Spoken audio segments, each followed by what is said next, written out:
رسول الله صلى الله تعالى عليه وسلم قال الله تعالى في حديث القدسي الصوم لي وأنا أجزي به والصيام جنة فإذا كان صوم يوم أحدكم فلا يفسق فإن سابه أحد أو قاتله فليقل إني صائم والله لخلوفه للصائم أطيب عند الله من ريح المسك للصائم فرحتان فرحة عند فطره وفرحة عند لقاء ربه أو كما قال رسول الله صلى الله عليه وسلم. الحمد لله. মাদ্রাসার আসসালামু পরিচালনা পরিষদের সম্মানিত মুরব্বিয়ান উপস্থিত হযরত উলামায়ে কেরাম এবং অন্যান্য ভাইয়েরা, আল্লাহ রাব্বুল আলামিনের অশেষ মেহেরবানি এই পবিত্র মাহে রমজানে আল্লাহ পাক রব্বুল আলামিন আজকে এই নবীর বাগানে আমাদেরকে সমবেত হওয়ার তৌফিক দিয়েছেন। আল্লাহ পাকের শুকরিয়া আদায় করি আলহামদুলিল্লাহ। দুনিয়াতে বহু মানুষ ছিল, আমাদের এই দেশ ৮৮ থেকে ৯০% মুসলমান বা আরো বেশি, এত হাজার হাজার মানুষ থেকে বাছাই করে যাচাই করে আল্লাহ পাক রব্বুল আলামিন আমাদেরকে এখানে নিয়ে আসছেন। এটা আসলেও হাদিসে রাসূলের মাধ্যমে প্রতীয়মান হয় যে এটা আমাদের জন্য আল্লাহ তাআলার পক্ষ থেকে কল্যাণ। আল্লাহ পাক আমাদেরকে দান করবেন এবং আল্লাহ পাক আমাদের কল্যাণ চান। ইযা আরাদাল্লাহু বিহি খায়রান ইউফাক্কিহু ফিদ-দীন ওয়া আলহামাহু রুশদা, হাদিসে আসছে। এই যে দ্বীনের পথে আসা, মাদ্রাসায় আসা, দাওয়াত গ্রহণ করা, তলবে ইলমদেরকে দেখতে আসা, উলামায়ে কেরামের কথা শুনতে আসা, এগুলো হেদায়েতের একটা পথ।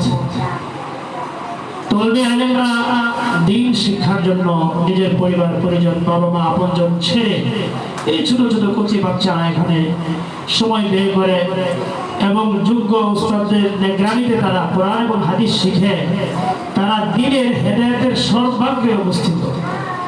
এরপরে আমরা যারা দ্বীনের পথে আছি এক একজন এক এক স্তরে, কিন্তু এই দ্বীনি লাইনে তালেব, আলেম এবং মুআল্লিম এবং মুতাআল্লিম, এই দুই শ্রেণীর মানুষ দুনিয়াতে হেদায়েতের সর্বাগ্রে, এটা আমাদের জানা থাকতে হবে। আজকে মাদ্রাসাগুলোকে কতভাবে কটাক্ষ করা হয়, অবহেলা করা হয়। আফসোস ওই সকল ব্যক্তিদের জন্য যারা বলে যে বাংলাদেশে এক শ্রেণীর মানুষ ছিল, তাদের নাম গদ্য শুনি না এখন, যে বাংলাদেশে কওমি মাদ্রাসা ব্যাংকের ছাতার মতো হয়ে গেছে। কওমি মাদ্রাসা যে কত বড় রহমত, ওই নির্ভুল যদি জানতো তাহলে কখনোই তার মুখ দিয়ে ধরনের কথা বের হতো না। কি বলেন, ঠিক কিনা? এই মাদ্রাসার তলবে ইলম, কোরআন এবং হাদিসের ধারক যারা, তারা আমাদের জন্য রহমত। করোনার সময় বিভিন্ন দেশে কাতারে কাতার মানুষ মারা গেছে, আক্রান্ত হয়েছে, সব প্রতিষ্ঠান বন্ধ ছিল, কিন্তু আমাদের মাদ্রাসা বন্ধ হয় নাই। মাদ্রাসা বন্ধ হয় নাই, কিছু মাদ্রাসা বন্ধ হয়েছে। আলহামদুলিল্লাহ 24 ঘন্টা কোরআন এবং হাদিসের আল্লাহ এবং ক্বালা রাসূলের এই যে বাণী, মধুর বাণী, এই বাণীর কারণে আল্লাহ পাক রব্বুল আলামিন আপনার ওয়ানাজ্জিলু মিনাল কুরআনি মা হুয়া শিফাউন ওয়া রাহমাতুল লিল মুমিনিন, এই কোরআনের মাধ্যমে আল্লাহ পাক রব্বুল আলামিনের পক্ষ থেকে আগত যে গজব বা শাস্তি, আল্লাহ পাক এগুলো আমাদের জন্য লঘু এবং হালকা করে দিয়েছিলেন। আলহামদুলিল্লাহ খেটে খাওয়া মানুষ যারা ছিল তারা কেউ মারা যায়নি।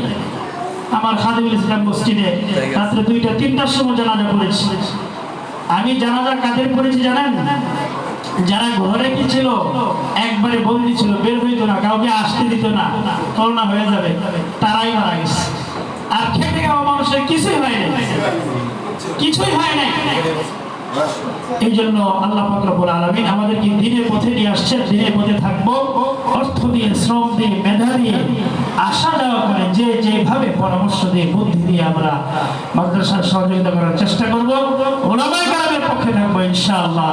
আল্লাহ পাক রব্বুল আলামিন আমাদেরকে তৌফিক দান করেন। এখন হযরত বয়ান করবেন।